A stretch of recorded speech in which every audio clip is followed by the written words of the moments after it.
Hello, everybody. Welcome back to Safest Family on the Block, where knowledge is power. I'm your host, Jason, and joining me today is Stephen Barnes. Hello, sir.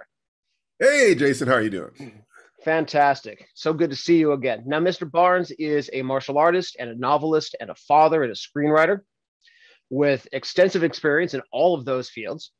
And rather than try to read the entire list, which would take up the entire time we have for the podcast, Mr. Barnes, will you tell us a little bit about some of the things you're most proud of and excited about with your long and storied career? Well, you're talking career stuff, specifically the writing. Well, as a martial artist, as a writer, as a Well, I think father, that in your tenure, maybe. well, in terms of martial artist, I've been an active martial artist for closing in on 50 years, a little bit more than 50 years, actually. And it's just, part of my life. It's something that I've done, something I always wanted to do. I always wanted to have a certain level of expertise in that arena. And I feel very blessed that I've been able to accomplish that. My only standard is, am I better than I used to be? I could care less about being better than somebody else. That's not up to me. I watched my son working out on our body action system. Jesus, he's strong and fast. I mean, and so aggressive. And it's like, whoa, it's just like, wow, it's amazing. And, do I wish I had that kind of natural speed and power? Of course I do.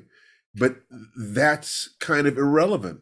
You go crazy thinking about that. All you can think about is what is the best that I can do today. So, I think that is something that really came from that practice after it healed the basic emotional things that I was looking for in my life, was giving me a place to test various philosophies and ways of being. In terms of writing, I've published 3 million words of fiction, 30 something novels, worked television, Twilight Zone, Outer Limits, Stargate, other things, horror noir. Taught at UCLA and Seattle University and Mensa and the Smithsonian Institute and stuff like that. So there's another way that the little kid inside me is very happy with my life. That's, fulfillment of a lifetime dream. I love writing and I love teaching, and in the thing I'm most proud of in my life is being a husband and father. Being married to Tananarive Dew, the amazing Tananarive Dew, for 23 years. And having a 35-year-old daughter and an 18-year-old son who I just absolutely adore, and thank God they know I adore them. That's one of the things that I really wanted, was to both be able to be a father and be able to have a heart space connection so that I could be a disciplinarian when it was needed.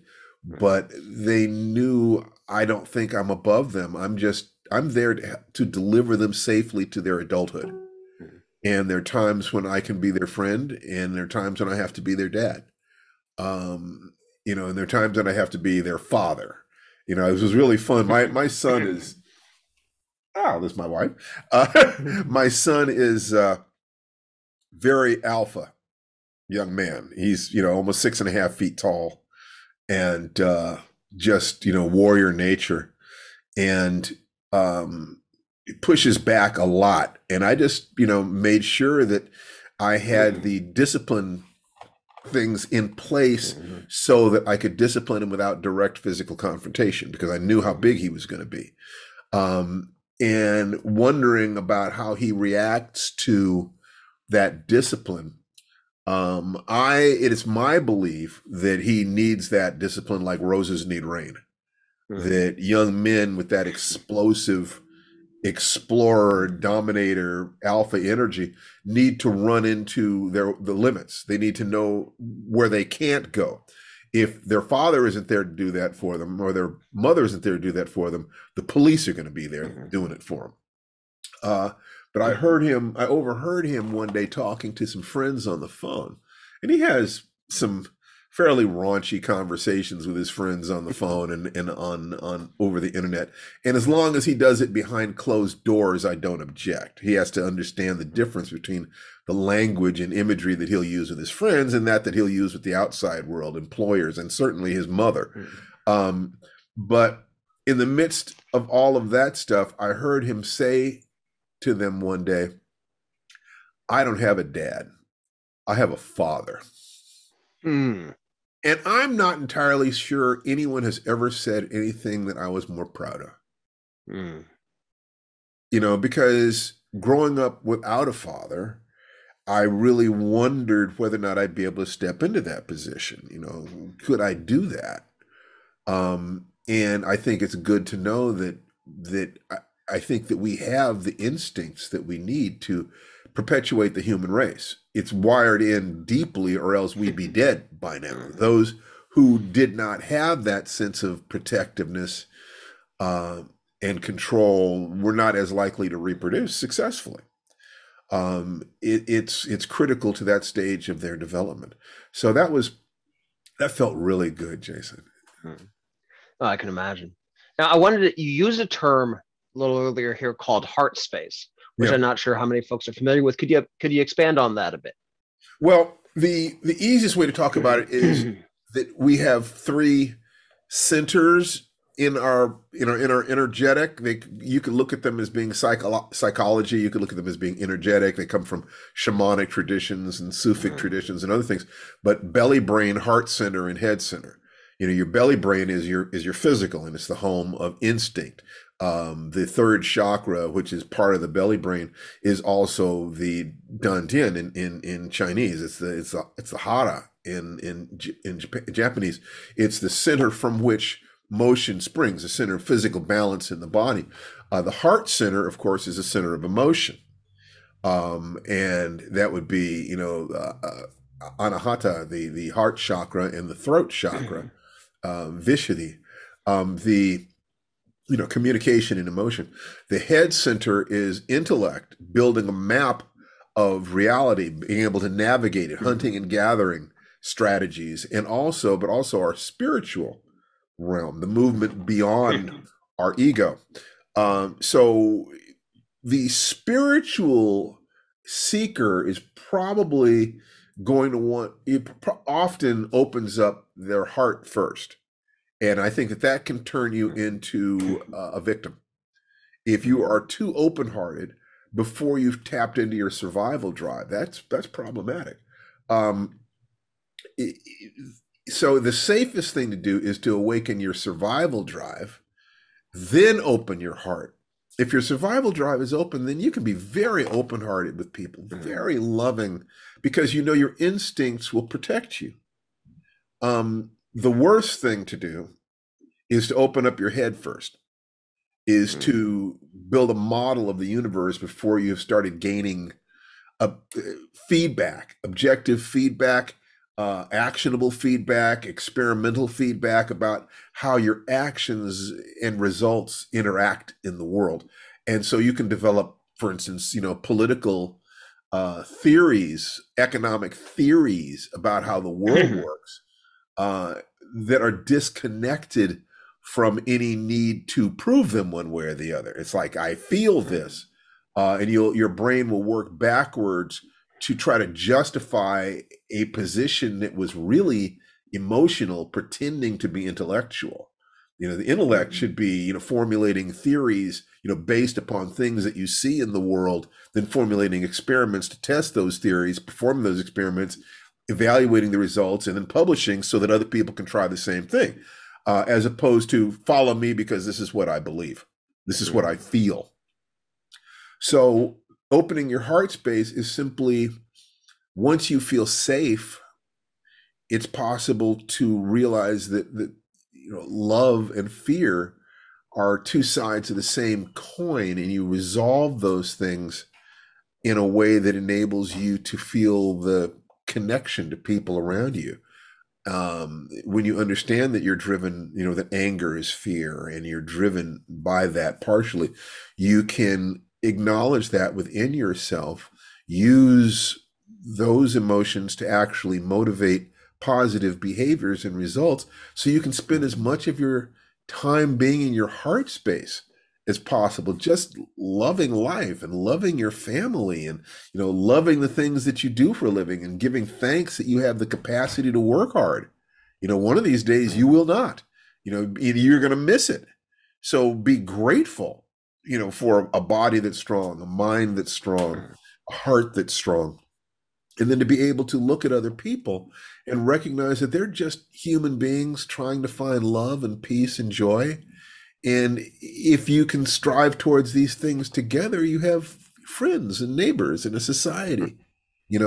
So as long as you start with safety, now I'd say open your heart as wide as you possibly can.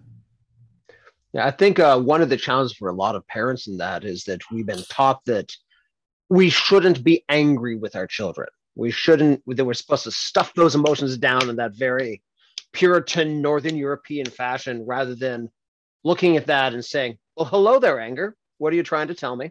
Right. And then resolving that anger in a way that prevents you from lashing that anger out on your kids. Like when your child comes home uh, 2 hours after curfew without a call and you're scared and you're angry and those are real, but they're not useful in the conversation that's about to happen.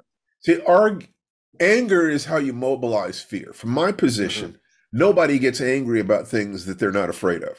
Mm-hmm. If you're not afraid of it happening to you or someone you empathize with, why the emotion? What's Yeah, going on? Why do you care? I've often said that anger is just fear dressed up for Halloween. Exactly. Yes. Anger is a mask over fear. So if you're angry that your kid came home and you understand that anger is fear that something bad would happen to your kid, or that kid is disrespecting your authority, and so you've got ego hurt, over it, or Mm-hmm. whatever it is. If you look directly at the fear, then you can determine whether or not that anger is righteous and is appropriate. Then you can decide how you want to communicate that there is a problem. The intent of the communication is to change the behavior so that your child is safe and your home is happy. What is the best way of doing that? There are lots of different approaches to that, lots of different theories about that, and lots of different individual preferences and preferences based on culture, religion, philosophy, psychology, so forth and so on.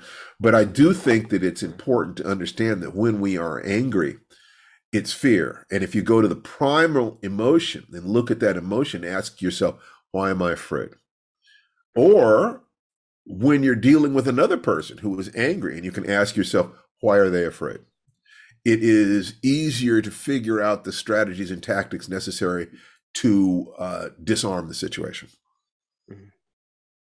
Absolutely. And one thing you mentioned, ego and setting aside ego, which is of course a challenge for a lot of parents because we feel our ego is being attacked very often as we parent. Because here we are doing the most important job we will be given, and we're screwing it up, or at least we feel like we're screwing it up half the Right. time. One thing that I've admired about you, we've been on Facebook for many years, is that you will often, if you come across a problem that you're not sure how to solve, you'll just very publicly, very openly, very honestly say, "Hey, does anybody have any ideas?" And could you address that? Because I think that's it's rare and I think important. Well, the fifth fifth step of the hero's journey Mm-hmm. is the Mm-hmm. gathering of allies and powers. And that's about recognizing that we don't have, at this moment, we don't have the resources necessary to get to the next level of our life, whatever that level is. We have to grow and change and integrate at a deeper level. And part of the way that we do that is by joining into a tribe. Human beings have accomplished what they have in the world because we can communicate information, complex information, across generations. And an individual can operate at a level beyond their own intelligence if they bring into their circle people who have specialized knowledge or specialized abilities, just frankly are smarter than I am. I have friends who are just frankly smarter than I am. And I can reach out to them and say, listen, what do you think about this? It isn't just a matter that they have information. It's a matter that if they're given a sets of information, they can cross-reference that with other information they have and consider the implications of it. Mm-hmm. So I have a lot of people, in various arenas that I can trust for that.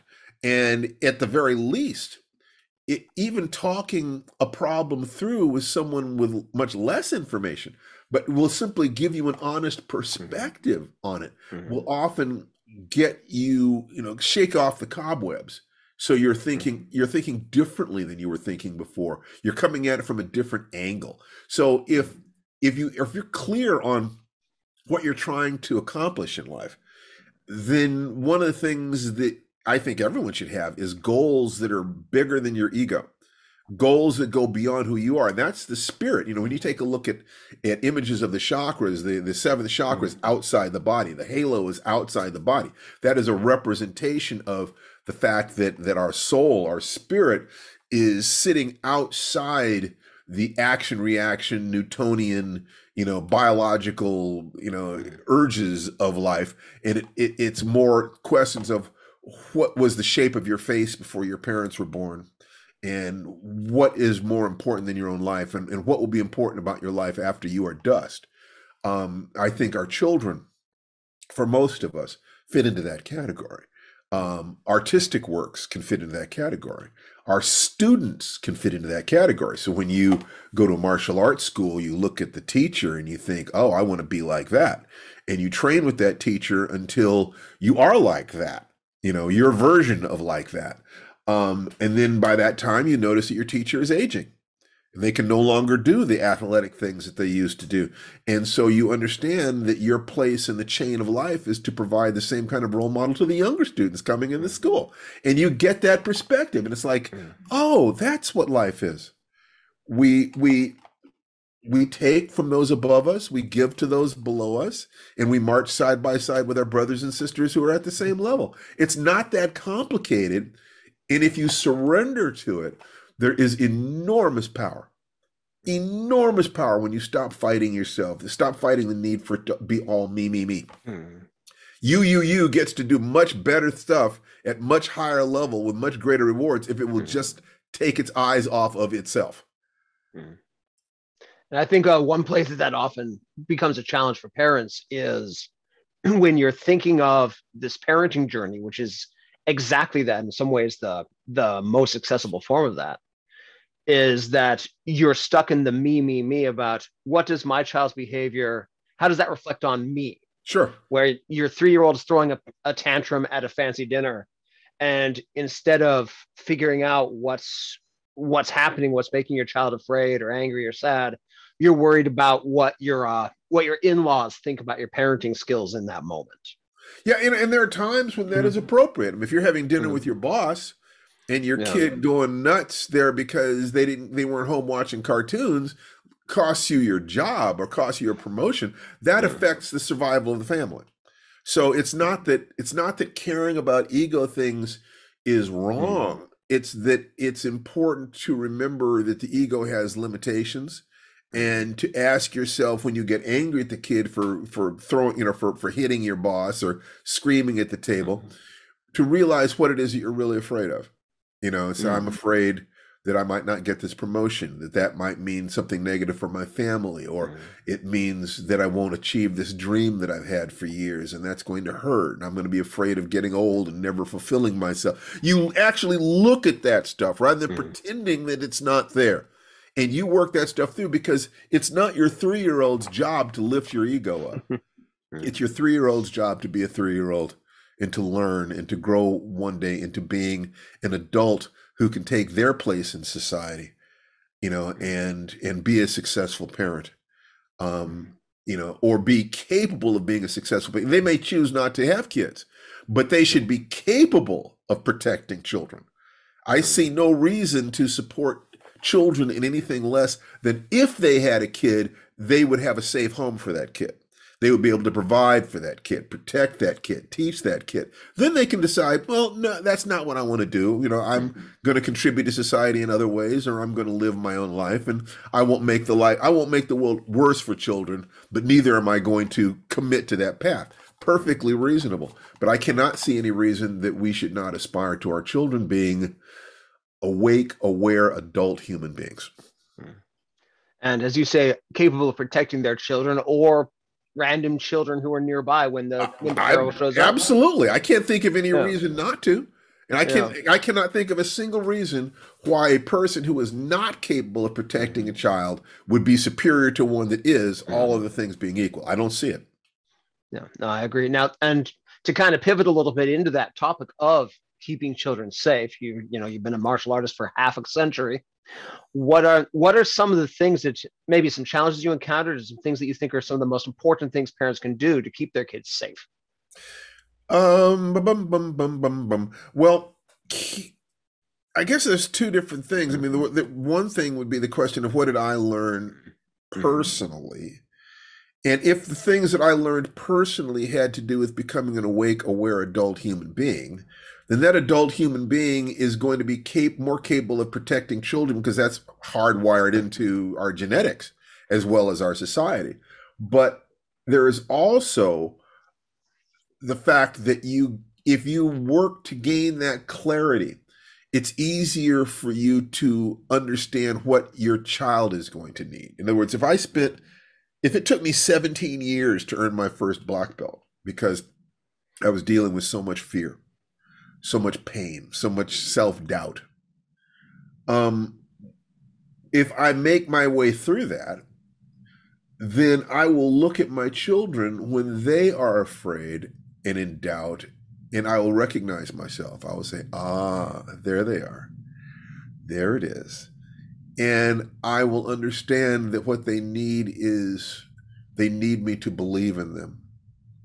They need me to understand that they're doing the best they can, that they're dealing with fear, they're dealing with changes in their bodies, they're dealing with the terror that they're going to get kicked out into the adult world before they're ready for it, combined with the ego of feeling, that they're immortal and smarter than their parents.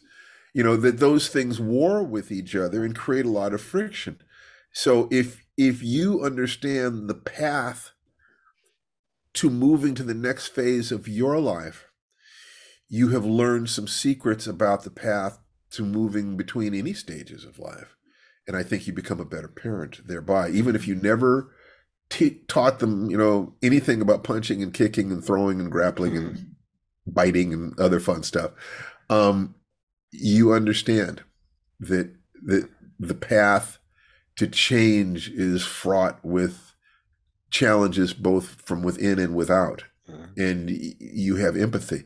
And you also have empathy for others. So I would say that the most important thing that you can teach a kid is to not be afraid of their fear. Say that again, please, because that's I want folks to hear that twice. I think that it's possible. The most important thing you can teach a child is to not be afraid of their fear.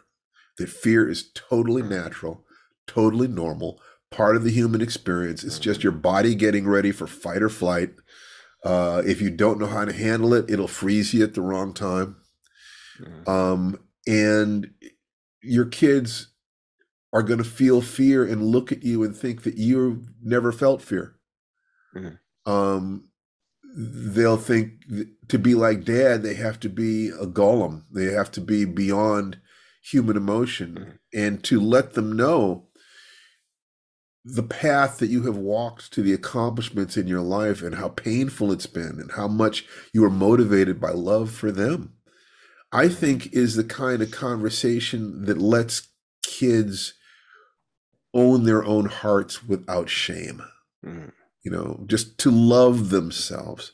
And I think that you have to start by loving yourself deeply without any, and it's like we've all done the best we could with the resources we had, man. If we could have done any better, we would have. Some of us, we learn hopefully, and then we can do better. But there isn't any moment in which you haven't done the best you can to move away from pain towards pleasure, towards joy. That's how we're wired up biologically, once again.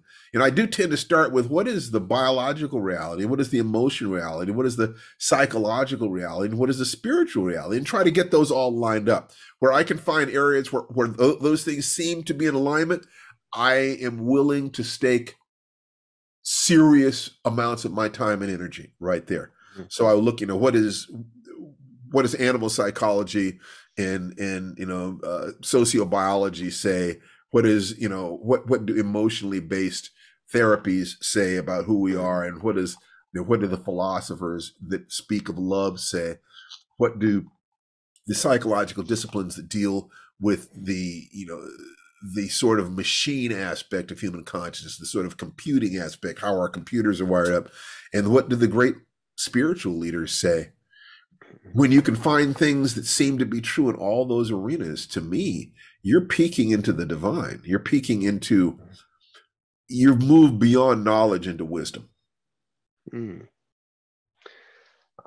And we're talking about, hold on a second, I just have to internalize that for a moment. I'm a little speechless.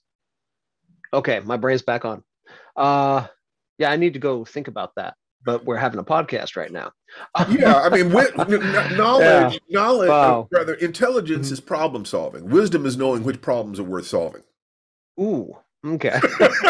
There's a difference. There's a real difference, man. Oh man, especially as a freelance, lifelong freelance writer, as both of us are, we've run afoul of that a couple of times. Yeah. Oh yeah, well, all this energy is this.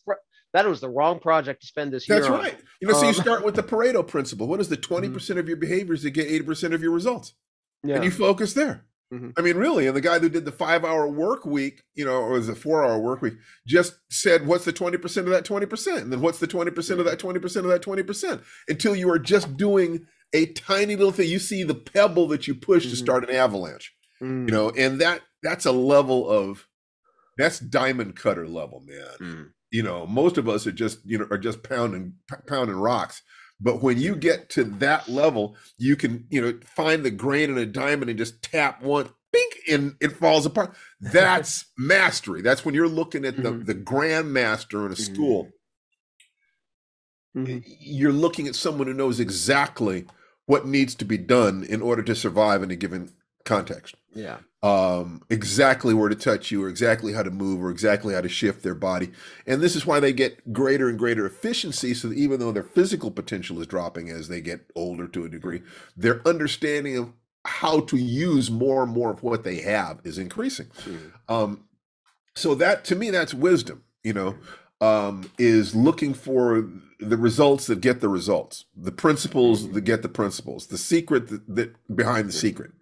And you're looking for that. And I know lots of really smart people who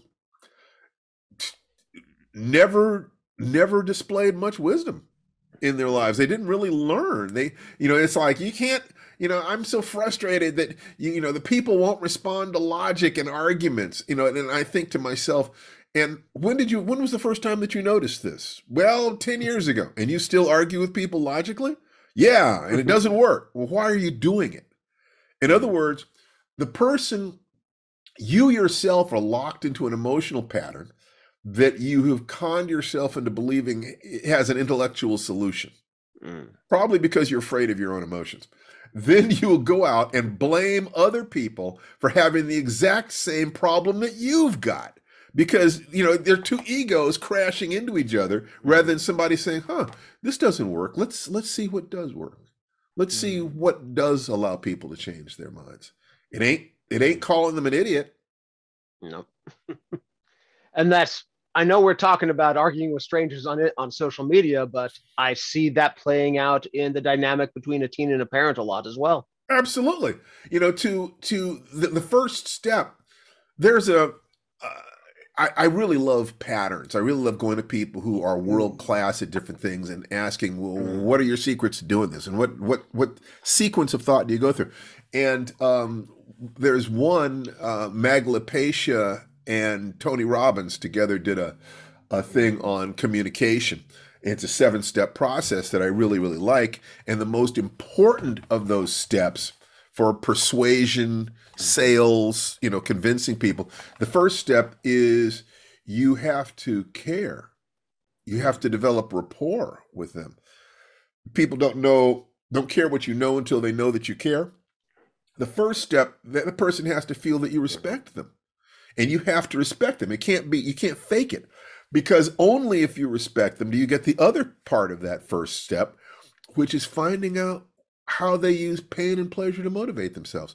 Why are they doing what they do? It's because they see the world in such a way that their behaviors seem to them to be their best chance at escaping pain. Once you love them, respect them, and have figured out how pain and pleasure work for them to motivate themselves, you have a foundation. Now you're in the game. If you don't have either of those things, if you don't respect them, or if you don't understand how they see the world, such that their behaviors seem to make sense to them, you're lost. All you're doing is you're trying to beat them with a sledgehammer. Believe me, I have the great intellect and you must follow me, or I have the great political theory or the great economic theory. It's nonsense. Start with respect, start with love, start with communication. The next thing that you have to do, of the three of the seven that are most important, is break their pattern. That people get frozen into a pattern of behavior.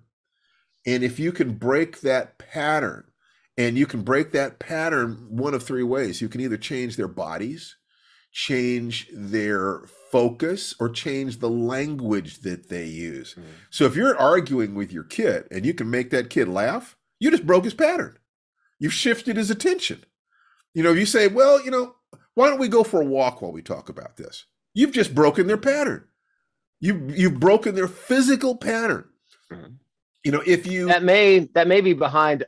I know so many parents who driving in the car is magical for communicating with your teenagers. Yeah. When they're in the passenger seat there, they will open up in ways that they don't in almost any other context. And that might have something to do with it. Well, think about it. Their home then could reasonably be considered that it is a castle that is also a prison. That when they're in there, they're fighting. And they're in the car, if the home has become a part of their pattern, I see this, I get angry. I see that, I get happy. I do this. Their identity is partially frozen into that house. If you move to another house, they'd be different. You take them to a motel, they'd be different. So yeah, you have changed their body. You've changed their focus because they're in they're in a new environment. They're looking at different things to which they're going to react differently. And if you also change the language, in other words, if their self-language was, dad is this, and you get them talking about something different, then you've done all three at the same time. So that's the first two steps is love and associating with pain and pleasure. Then breaking their pattern. The last step is you connect the new behavior to their own higher purpose. What do they want? People don't buy vacuum cleaners; they buy clean homes and healthy families. People don't buy things for your purposes; they buy them for theirs. A girl doesn't go out with you because she feels sorry for you. I hope it's because you have painted a picture that she's going to have fun at that concert, and then at dinner, and you're going to treat her like a gentleman and deliver her home, or to the motel if that's what she wants. I mean, she has to believe that she will get more pleasure in going out with you than she would get just sitting at home watching TV or going out with her friends or going out with a different guy. You have to paint that picture for her. So some people respond to their personal pleasure, their personal goals. But I think that it works better if you connect it to something that is on the other side of growth. They want to graduate high school. They want to drive a car. They want a job. They want to get married. They want to age with dignity and die at peace. They want to leave something behind for their families. They want to get right with the eyes of God, or they want to be a hero for their society. When you can connect someone to something that is bigger than them, even if it's just their future self, and you've broken the old pattern, and they know that you love them, and you understand how their positive and negative, how pain and pleasure motivate them, you have the recipe to help anybody. No, that makes very good sense. And again, these are lessons that are applied all on multiple disciplines, but with our kids, with our teens, how many parents even, I know I'm very guilty of going into a lot of conversations that are fraught with conflict with my teen. Yeah. Thinking only about, well, what do I want out of this? What am I afraid is going to happen without ever thinking? So what does he want, both in the micro level and in that larger cascading? All kids want the same thing. They want to grow up. Yeah. They want adult pleasures. They want sex and power and to drive and have money, and to be loved, and admired and respected. For me, a huge amount of what I got out of life, I got by wanting the respect of the men I respected. I wanted to be respected by the men I respected and desired by the women I desired. And so it was just a matter of looking at the men I respected and saying, what kind of people are in their circle? And I looked at the kind of women who attracted me the most. I said, what kind of men are they attracted to? And the truth was that the women who I was attracted to the most were attracted to the kinds of men I respected. So that told me this is what I want to be. I used my desire for women to motivate me to become the kind of man who could have a woman that really, really touched my fancy without any compromises.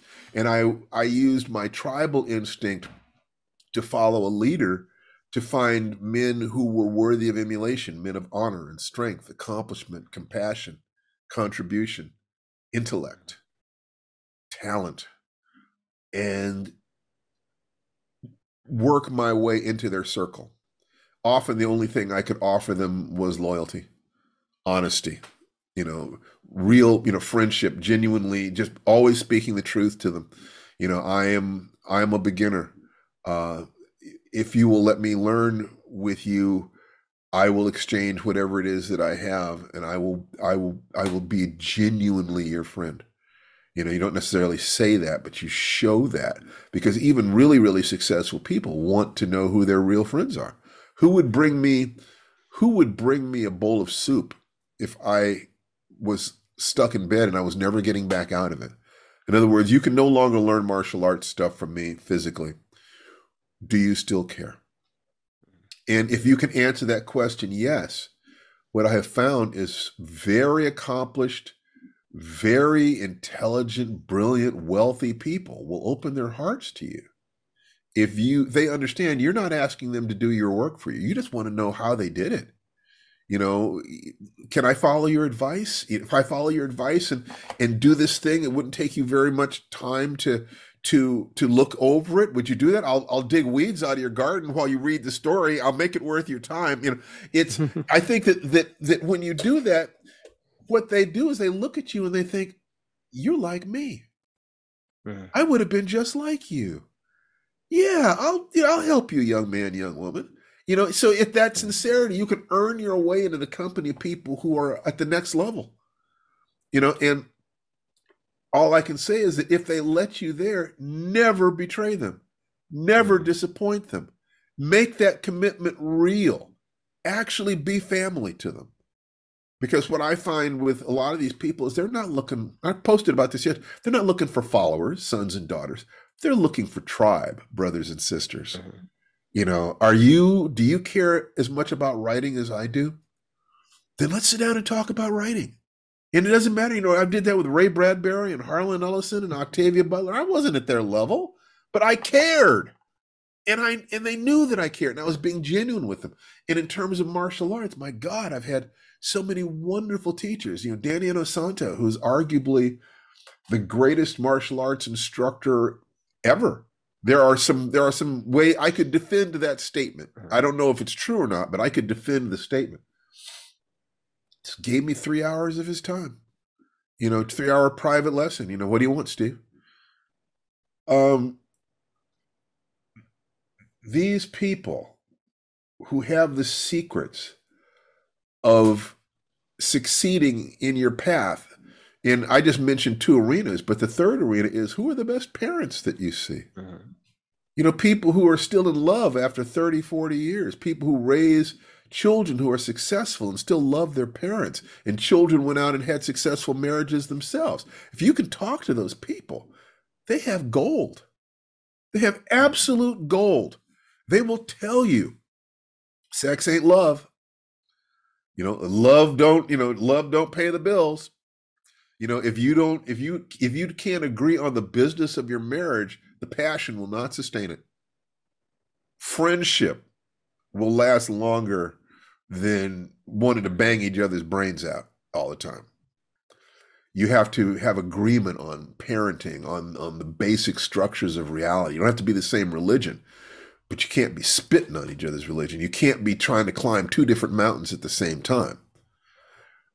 When you meet people who have succeeded at the things that you want, for God's sake, sit them down and ask them. A lot of times they're just dying to tell you because nobody does. What are the secrets of a successful life? Define what a successful life is. Be sure that that includes longevity, being able to sustain a relationship, sustain your health. Be sure it involves the real values that they have, that you have. Then go out and find the people. If you successfully raised children, how did you do it? How did you get past the teen years? You know, um, this is critical stuff. And the knowledge is right there if we just get out of our egos and ask. Yeah, absolutely.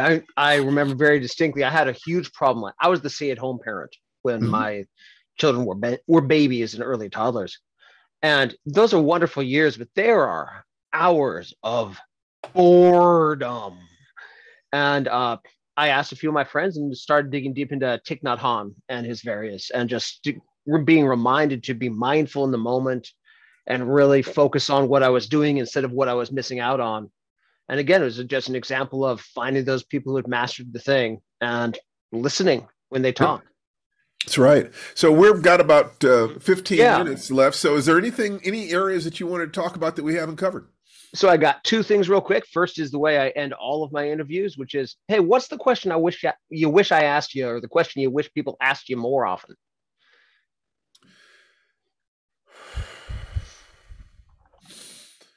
How do you gain clarity? With clarity comes energy and a sense of urgency and more productivity. That's, you know, looking at Brendan Burchard's high performance habits. And I think that you do that by asking yourself hard questions about what you want your life to mean. What are the most important things to you? I feel sorry if your answer is money. You know, that's not enough. You know, what's really important. When you find the stuff that's really important to you, you can use that to motivate yourself to do anything. And I would say that right now, just for the next couple of weeks, in the next week or so of this month, I'm focusing on the three gates and the three centers. The three centers are what I said: your belly, brain, heart center, head center. But the three gates are: is it true? Is it kind? Is it useful? And asking myself the question: what happens if I focus on those two? What is the minimum attention? What are the minimum number of things I can focus on to get the maximum results? Because if I were to discover, for instance, that those two things are the foundation for a good life, which they might be, then I could focus on just those two things with my son.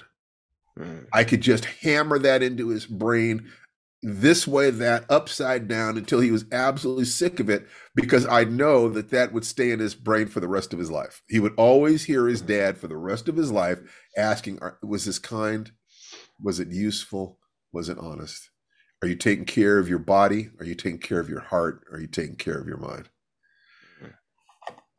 If it turned out that those two things were enough, then I would hammer them like a son of a bitch, I'll tell you. I would like, you know, where people can contact me. We're doing a podcast where we talk about living a healthy, creative life. I'm doing that with my wife, and that's lifewritingpodcast.com. If you're more interested in my approach to the martial arts and how they've benefited me, I would suggest you look at realwarriorsjourney.com. We created a 10-day course that's designed specifically to imprint and evoke or educe the qualities of perception, especially emotional and spiritual perception, that are at the core of master level performance in the martial arts. That's not a matter of time. You can be in the martial arts for 50 years and never get that, or you can walk in the door the first day with that understanding. You know, that it's a combination of self-love and self-respect and commitment to things that are larger than you.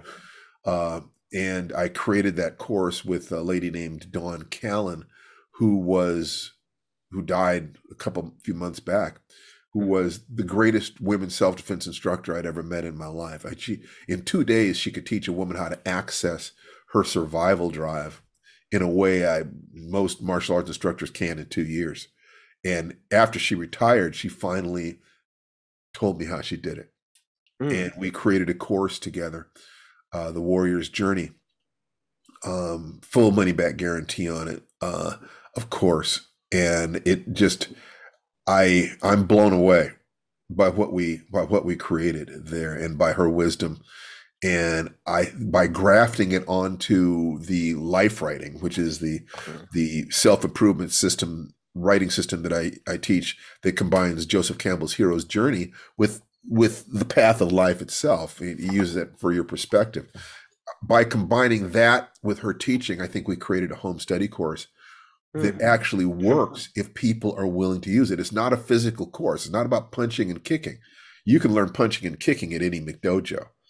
But how do you teach yourself to respect yourself and love yourself enough to be willing to fight for your dreams, to be willing to die with honor, to be willing to focus on what's really important for you and stop wasting your damn time in life?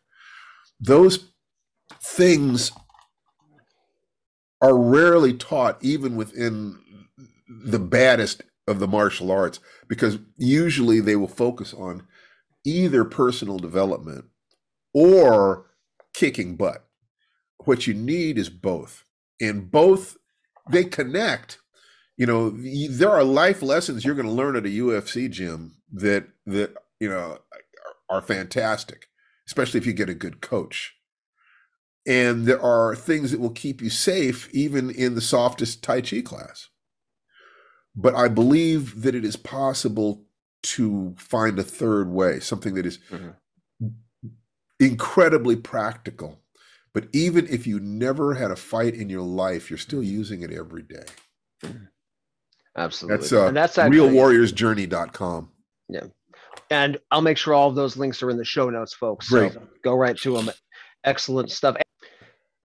Well, we're running to the end of the time. So, sir, yes, thank you so much for giving me that time.